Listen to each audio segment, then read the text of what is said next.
The dusty town of Silver Creek was never short of trouble, but no one expected the storm that would rise when a young woman named Clara stepped off the stagecoach one late afternoon. She was new to town, with fire in her eyes and the quiet grace of someone who had known struggle but never surrendered to it. The men outside the saloon noticed her immediately, and though most tipped their hats politely, a few rough drifters lurking near the porch had something darker in mind. Before Clara could make her way to the boarding house, one of them grabbed her arm, his grip rough and unwelcome, and dragged her inside the saloon.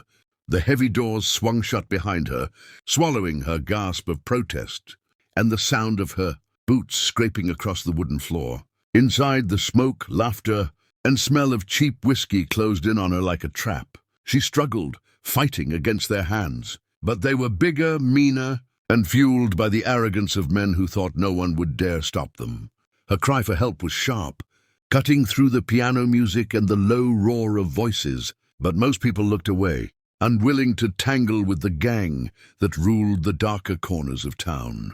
That was when a lone cowboy, sitting in the far corner with his hat tipped low, slowly lifted his gaze. His name was Colt McAllister, and though he was known as a quiet man, people whispered of the times he had fought for the helpless and stood against those who preyed on the weak. Colt rose to his feet, his spurs jingling lightly, and the entire saloon seemed to hush for a heartbeat, as if the building itself knew something fierce was about to happen.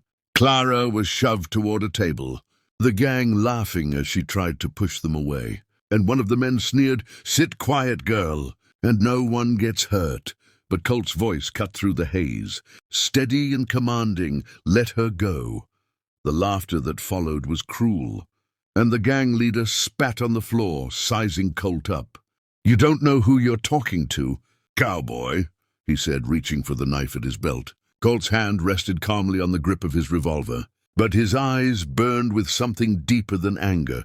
It was a vow, a promise that no innocent would suffer under his watch. Clara's eyes found his, and for the first time since being dragged into that den of smoke and cruelty, hope flickered inside her. The gang didn't take kindly to challenges, and soon the saloon erupted into chaos. One man lunged with a fist, but Colt sidestepped, slamming him into the bar with such force the bottles rattled and shattered. Another swung a chair, but Colt ducked, driving his elbow into the man's ribs, dropping him to the floor. Clara tried to move out of the way as the fight escalated, her heart pounding, torn between fear and awe at the stranger who had risen for her sake. The leader finally lunged forward, his knife flashing in the lamplight, but Colt was faster. With a swift motion, he twisted the man's wrist, sending the blade clattering to the floor, then drove a punch into his jaw so hard the man fell back like a rag doll. The saloon roared with voices, some cheering, others jeering, but no one dared step closer as Colt pulled Clara behind him, shielding her with his broad frame. "You all right, miss?" he asked, his voice low and steady, even as his chest heaved from the fight. Clara nodded, tears threatening to spill as relief washed over her. She had never been defended so fiercely, so fearlessly, and for a moment she simply stared at him, memorizing the lines of his face, the grit in his eyes, the strength that radiated from him like an unshakable wall. The gang groaned on the floor, their pride broken along with their bones, and Colt looked around the room, his voice carrying the weight of thunder. "If any man here thinks he can lay a hand on her again, he'll answer to me." Silence followed, thick and heavy, until finally even the bartender gave a nod of respect. Colt turned to Clara, offering his hand, and though hers trembled, she placed it in his. Together, they walked out of the saloon, the doors swinging shut behind them, leaving the chaos behind. Outside, the last rays of sunset painted the sky gold and crimson, a promise that even in the darkest corners of the West, light could still break through. Clara's voice was soft but filled with gratitude as she whispered, "I don't know why you risked yourself for me."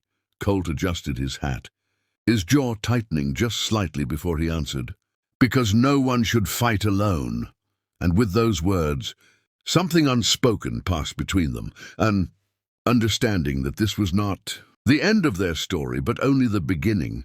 As they walked down the dusty street side by side, the townsfolk peeked out from windows and doorways, whispering about the cowboy who had once again stood for justice. Clara knew her life had changed forever, for she had been pulled into darkness and then rescued by the strength of a man who believed in something greater than fear. And Galt, though he said little, knew that fate had placed her in his path for a reason. Perhaps tomorrow would bring more trials. Perhaps danger would always stalk Silver Creek. But for tonight, the stars began to shine above, and in the quiet between them there was something stronger than fear. There was hope. And friends, if this story touched your heart and kept you at the edge of your seat, imagine the countless tales still waiting to be told, each one filled with courage, danger, and the kind of love that sparks in the wildest places. Don't forget to subscribe to the channel, because every click and every new friend helps these powerful stories keep coming alive, and trust me, the next one will be even more gripping than the last. Stay with us and ride along into the next adventure.